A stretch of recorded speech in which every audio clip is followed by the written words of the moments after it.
حضرت امام حسن سے آ کے وظیفہ پوچھا، اس شخص نے کہا حضور اولاد کوئی نہیں تو وظیفہ بتائے، تو آپ نے فرمایا استغفار پڑھا کر، کیا کر؟ اس نے کہا ٹھیک ہے۔ تو حضور پھر میں دوبارہ کب آؤں؟ تو امام حسن کہنے لگے بے اولاد ہے نا تو، استغفار کا وظیفہ بتایا نا؟ کہا ہاں۔ فرمانے لگے اب اس وقت آنا جب اللہ تجھے 10 بیٹے عطا کرے گا۔ کتنے؟ 2 4 نہیں، 10 ہی کہہ دیے۔ تو حضرت امیر معاویہ رضی اللہ تعالیٰ دیکھا، کہنے لگے حسن اتنا بڑا دعویٰ؟ آپ فرمانے لگے میں نے کہہ دیا نا تو اللہ فضل کرے گا، ہاں ہاں اللہ خیر کرے گا، خیر ہو جائے گی۔ وہ شخص کئی سالوں کے بعد آیا، کئی سالوں کے بعد، تو حضرت امیر معاویہ کو بھی ساتھ لایا، کہنے لگا حضور اللہ کے فضل سے اللہ نے 10 بیٹے عطا فرمائے، پورے 10 ہی اللہ نے دیے۔ تو حضرت امیر معاویہ کہنے لگے جناب بات تو آپ کی سچی ہو گئی، پر مجھے بھی بتائیے وظیفہ کہاں سے لیا؟ فرمانے لگے قرآن پاک سے، سورہ نوح کی 10 11 12 آیت پڑھو۔ اللہ فرماتے ہیں تم استغفار پڑھو، میں تمہاری بیٹوں سے بھی مدد کروں گا، مالوں سے بھی مدد کروں گا۔ تو میں نے استغفار بتائی تھی، اور قرآن میرے اللہ کا ہے، رب کا وعدہ جھوٹا ہو سکتا؟ فرمایا 10 بیٹے ملنے تھے، میں نے کہہ جو دیا تھا۔ اور میرے بھائیوں یاد رکھیں، استغفار اللہ کی رحمت نازل کر۔ ایک ہوتا ہے خوف، ایک ہوتی ہے خشیت۔ خوف والے لوگ توبہ کرتے ہیں، خشیت والے استغفار کرتے ہیں۔ ایک ہوتا ہے خوف، ایک ہوتی ہے خشیت والے استغفار کرتے ہیں۔ نبی کریم علیہ السلام نے فرمایا میں دن میں 100 مرتبہ استغفار کرتا ہوں، دن میں۔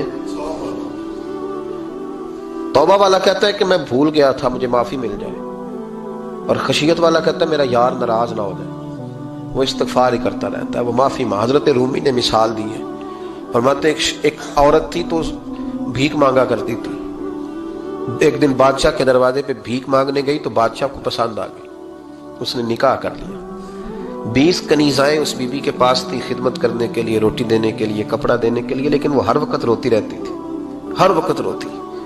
ایک سمجھدار کنیز کہنے لگی کہ ملکہ اب تیرا درجہ بہت بڑا ہے، تو ہر وقت روتی رہتی ہے، معافیاں ہی مانگتی رہتی ہے ہر وقت، کون سی ایسی نعمت ہے جو تیرے پاس نہیں؟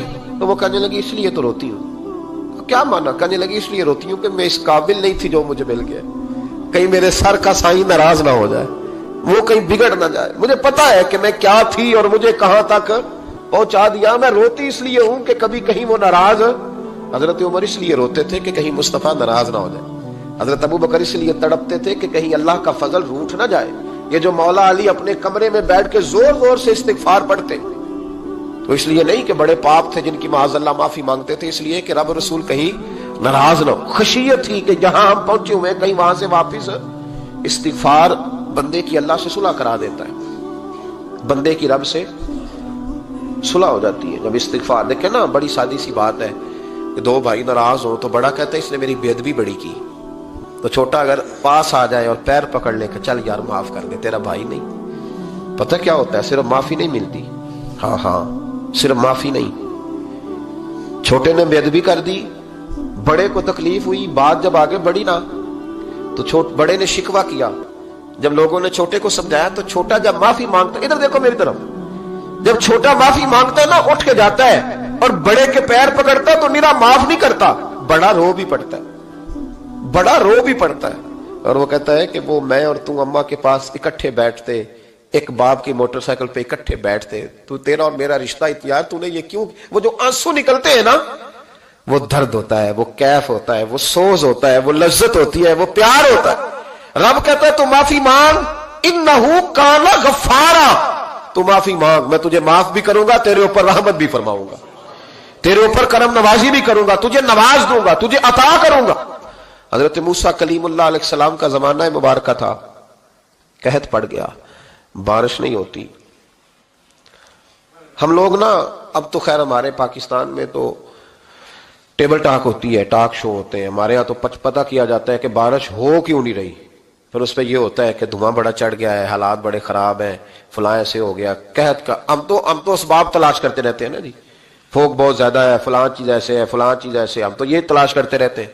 وہ لوگ یوں نہیں کرتے تھے، وہ سیدھے جا کے مسلوں پہ بیٹھتے تھے، اس لیے کہ وہ کہتے تھے جب رب چاہتا ہے تو پھر کوئی چیز کسی چیز کو روک سکتی، وہ سیدھے مسلے پہ بیٹھتے۔ اعلیٰ حضرت فاضل بریلوی رحمۃ اللہ علیہ کے پاس ایک مولانا محمد حسین آئے، وہ فلکیات کے بڑے ماہر تھے، تو اعلیٰ حضرت نے فرمایا ذرا ستاروں کا حساب لگا کے دکھاؤ بارش کب ہوگی؟ کہنے لگا پورا مہینہ تو نہیں ہوگی۔ تو اعلیٰ حضرت رحمۃ اللہ علیہ فرمانے لگے کہو کہ میرا علم کہتا ہے مہینہ نہیں ہوگی، اللہ چاہے تو ابھی ہو سکتی ہے۔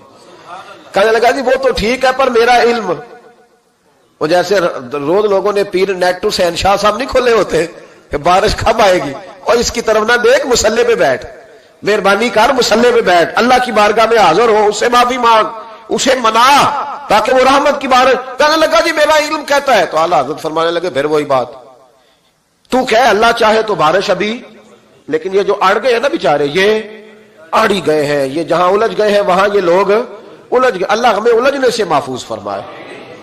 تو اعلیٰ حضرت اٹھے تو فرمایا ٹائم کیا ہوا ہے گھڑی پہ؟ کہنے لگا جی 12۔ تو اعلیٰ حضرت نے گھڑی گھمائی، اب کیا بج گیا؟ کہنے لگا 4 بج گئے۔ فرمانے لگے بج گئے نا 4؟ کہنے لگا جی آپ نے گھڑی گھما جو دی ہے۔ فرمانے لگے اللہ بھی جب چاہے تو ستارے گھما دیتا ہے، اللہ بھی ستارے گھما دیتا ہے بارش۔ کہنے لگا جی وہ تو ٹھیک ہے پر مہینہ نہیں ہو سکتی۔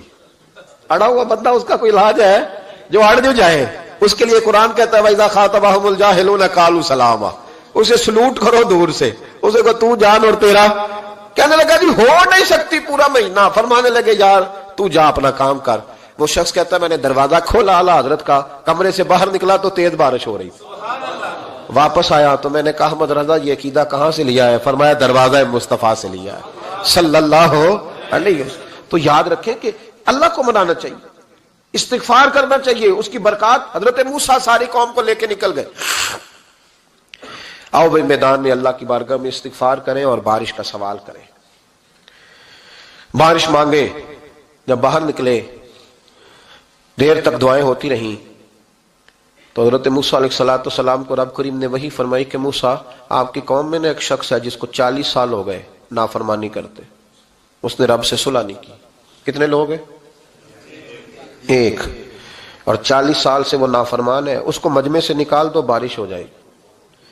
اگر ایک گناہگار کی وجہ سے بارش رک جاتی ہے، اور جہاں دروازے کھلے ہوئے ہوں، جہاں تنہائیاں خوفناک ہوں، اور جہاں تباہی اتری ہوئی ہو، اور جہاں لوگ کروڑوں روپیہ مال ہڑپ کر گئے ہوں، اور جہاں علماء کو ہتھ کڑیاں لگا کے ٹھنڈی زمینوں پہ لٹا دیا جائے، اور قوم کہہ رہی ہو اچھا ہوا اچھا ہوا، اور لوگ پھبتیاں اڑا رہے ہوں، مذاق کر رہے ہوں، تو پھر اس قوم پہ کس طرح کر کے فضل الہی۔ اور یہ مولوی کا معاملہ نہیں، یہ تو ممبر رسول کا معاملہ ہے۔ میرے مصطفیٰ نے یہ نہیں کہا پیر میرا وارث ہے، حضور نے فرمایا عالم میرے دین کے وارث ہے۔ ہاں حضور نے فرمایا جس نے عالم کے چہرے کا دیدار کیا سمجھے میں نے اپنے نبی کی زیارت کی ہے۔ لیکن یہاں تو خیر یہ عنوان نہیں، ورنہ میں اس پر جاتا ہے۔ تو کہا ایک بندہ ہے 40 سال سے اللہ کی نافرمانی کر رہا ہے، وہ اگر نکل جائے تو بارش ہو جائے گی۔ حضرت موسیٰ نے اعلان کر دیا بھی ایک شخص ہے، وہ اگر نکل جائے تو بارش ہو جائے گی۔ پتہ تو ہوتا ہے نا سب کو، مجھے بھی پتہ ہے کہ میں اندر سے کیسا ہوں، اور آپ کو بھی خبر تو ہوتی ہے نا جی۔ جب بات ہو رہی ہوتی ہے تو پھر پتہ تو چلتا ہے نا کہ بات کہاں جا کے سیٹ ہو رہی ہے، پتہ چلتا ہے نا۔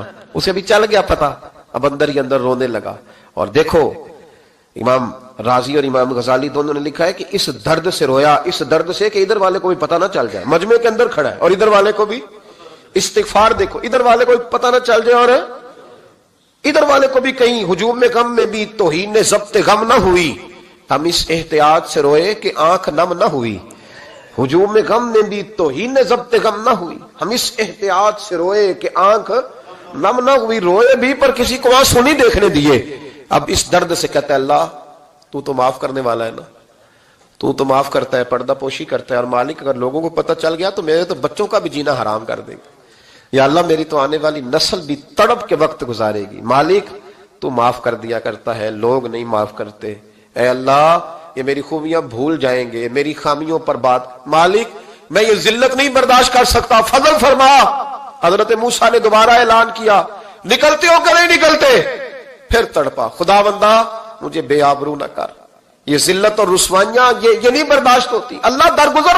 حضرت موسیٰ نے تیسرا اعلان کیا نکلتا ہے یا میں پھر اس کا نام لوں، اللہ سے پوچھ کے نام لوں اس کا، بتاؤ کون ہے؟ اب تو تڑپ گیا، کہنے لگا مالک میں تیری بارگاہ میں استغفار کرتا ہوں، آئندہ نہیں کرتا، آئندہ نہیں کرتا۔ یہ لفظ ادا کیے، بندہ کوئی بھی نہیں نکلا، رب کریم نے بارش عطا کر دی، تیز بارش جب برسی نا، تیز بارش، لوگ تو نہیں دیکھ کے دوڑ گئے۔ تو حضرت موسیٰ کہنے لگا یا اللہ مجھے بھی تو بتا، تو نے کہا تھا کہ جب تک بندہ نہیں نکلتا بارش نہیں ہوگی، تو نکلا کوئی بھی نہیں، بارش ہو گئی، ماجرا کیا ہے؟ تو رب کریم نے فرمایا موسیٰ بس اس نے مجھ سے صلح کر لی، اس نے مجھ سے صلح کر لی۔ اور امام غزالی نے لفظ لکھے، حضرت موسیٰ نے پوچھا، حالانکہ اللہ اپنے نبیوں کو غیب کے خزانے دیتا ہے، پوچھا کہ اے اللہ مجھے اس کا نام بتا دے، تو رب کریم نے فرمایا موسیٰ جب گناہگار تھا تب نہیں کسی کو بتایا، جب پاپی تھا تب نہیں بتایا، جب مجرم تھا تب نہیں بتایا، اب کیسے بتا دوں؟ فرمایا اس کی میری صلح ہو گئی ہے، اور فرمایا جو بارش نہیں نہ ہو رہی تھی وہ بھی اس کی وجہ سے نہیں ہو رہی تھی، اب جو ہوئی ہے نا تو یہ بھی اسی کی وجہ سے ہوئی ہے، یہ بارش اب جو ہوئی ہے تو یہ بھی یہ اس گناہگار کے سبب سے۔ اپنی راتیں اللہ کے ساتھ گزارے، مصلی پہ بیٹھے۔ میرے صاحب رحمۃ اللہ علیہ سے جب کو کہتا نا کہ بڑا پریشان ہوں تو کچھ بتائیں، تو فرماتے آج رات مصلی پہ بیٹھ کے اپنے رب سے بات کرنا، میں بھی بات کروں گا۔ بندوں کو دکھ بتانے سے عزت میں کمی آتی ہے، اور اگر اللہ کو بندہ اپنے دکھ بتائے تو اللہ عزتیں بڑھا دیتا ہے۔ ترمذی شریف کی حدیث ہے، نبی پاک علیہ السلام نے فرمایا اگر تو دنیا داروں کو دکھ بتائے گا تو اللہ تجھے غنی نہیں کرے گا، اور اگر تو اپنے رب کو بتائے گا تو اللہ بڑی جلدی تجھے دنیا سے بے نیاز کر دے گا، تجھے لوگوں کی ضرورت نہیں رہے گی۔ استغفار کریں، کثرت سے کریں، ذوق سے کریں، مصلی آباد رکھیں، ہر شے دیکھو نا، جس طرح کھانے کی میز آباد رہتی ہے، بستر آباد رہتا ہے، ہمارے دیگر معاملات، اگر مصلی نہ آباد رہے تو روح بے چین رہتی ہے، طبیعت بے قرار رہتی ہے۔ انسان میں نے دیکھا ہے بڑے بڑے سمجھدار لوگ پاگلوں جیسی زندگی گزار رہے ہیں، بولتے جا رہے ہیں، بولتے جا رہے ہیں، بولتے جا رہے ہیں، ایسے کسی کو کوئی خبر کہ 6 فون اٹھائے ہوئے ہیں، ایسے جیسے ڈسٹرب ہو گئے مینٹلی طور پر۔ وجہ کیا ہے کہ ان سے جان نہیں چھڑاتے۔ کبھی سارے موبائل بند کر کے نا، سارے بچے ہر چیز سائڈ پہ کر کے مصلی پہ بھی آنا چاہیے، اور مالک تو بڑا ہی کریم ہے، اللہ تو بڑے کنز المال کی حدیث سنا کے بعد سمیٹتا ہوں۔ نبی پاک صلی اللہ تعالی وسلم فرماتے ایک شخص تھا بنی اسرائیل میں، بڑا مالدار تھا، تو پھر اس پہ غربت آ گئی۔ جب غربت آئی تو رو پڑا، کہنے لگا اے اللہ میں غریب ہو گیا ہوں، میری مدد فرما، میں نے بڑی نافرمانی کی ہے تیری۔ مالدار جب تھا تو بڑی موج کر، یا اللہ میں نے بڑی اب نہیں کروں گا، مجھے اس غربت سے نکال۔ تو اللہ نے فرشتوں سے کہا کہ دے دو جو مانگتا ہے۔ تو فرشتے کہنے لگے یا اللہ یہ توبہ کر کے نہیں آیا، ڈر کے نہیں آیا، یہ تو الجھ گیا تب آیا ہے، یہ تجھ سے ڈر کے ہوتا ہے نا ایسے کہ لوگ اللہ سے نہیں ڈرتے جتنا غربتوں سے معاذ اللہ ڈرتے ہیں۔ یا اللہ یہ تو وہ الجھ گیا تب آیا۔ تو اللہ نے فرمایا پتہ مجھے بھی ہے، لیکن آ تو گیا ہے نا، چلو دے دو۔ تو کہا یا اللہ اگر دے دیا تو دوبارہ نہیں آئے گا۔ فرمایا اس کا بھی مجھے پتا ہے، تم دے دو۔ اسے دے دیا۔ جب دولت مل گئی نا تو کہنے لگا اوہو وہ تو میں نے اس طریقہ سے استعمال کیا اس لیے کامیاب ہو گیا۔ پھر کچھ وقت گزرا تو پھر الجھ گیا، پھر قرضے چڑھ گئے، پھر سارے علاج کر، کہنے لگا یا اللہ اب نہیں کرتا، اب معاف کر دے۔ 70 دفعہ توبہ کی اور 70 دفعہ توڑی۔ حبیب کریم فرماتے ایک دن بستر پہ تھا، آسانی تھی، 70 دفعہ فرشتوں نے کہا یا اللہ یہ جھوٹا ہے، جھوٹ بولتا ہے، یہ تو غربت ہے، یہ تو تیری بارگاہ میں آیا ورنہ کبھی نہ آتا، بیمار ہوا ہے تو آیا، اس کا تو بچہ بیمار ہوا ہے تو آیا ورنہ کبھی نہ آتا۔ 70 دفعہ توبہ توڑی۔ ایک دن رات کو بستر پہ لیٹا تھا، دولتیں بھی تھی، آسانیاں بھی تھی، دل میں خیال آیا میں کتنا جھوٹا ہوں، جب الجھ جاتا ہوں تو اس کے دروازے پہ جاتا ہوں اور وہ کتنا کریم ہے، مجھے خالی نہیں لوٹاتا۔ تڑپ اٹھا، آنسو نکل گئے، اٹھ کے مصلی پہ کھڑا ہوا تو رب کریم نے فرشتوں سے فرمایا کھول کے دیکھو دروازے، آج یہ غربت کی وجہ سے نہیں آیا، آج میرا بن کے آیا ہے۔ تو یا اللہ پہلے تو دولت دیتا تھا، آج کیا دے گا؟ تو محبوب فرماتے اللہ فرماتے اب میں اسے بغیر حساب کتاب جنت عطا کروں گا۔ استغفار کریں، اس کے حضور حاضری دیں۔ جس طرح سارا کچھ چھوڑ چھاڑ کے لوگ کہتے ہیں کہ 1 مہینہ میں نے کسی سیاحتی مقام پہ رہنا ہے، میں نے اب کسی ٹھنڈے علاقے میں چلے جانا ہے، برف باری دیکھنی ہے، سیر کرنی ہے، 10 دن کی چھٹیاں وہاں گزارنی ہے، چلو 7 چھٹیاں وہاں گزار لو، 3 دن اپنے اللہ کے ساتھ گزارو، روزے رکھو، دن کو رات کو قرآن شریف پڑھو، تلاوت، کچھ وقت دو اللہ کے ساتھ، حضور پر درود و سلام بھیجنے کے لیے، نبی پاک کی نعت کے لیے، اذکار کے لیے، بزرگوں کے لیے، پھر دیکھنا اللہ روح کو کتنا سکون دیتا ہے۔ آخر دعوانا الحمدللہ رب العالمین۔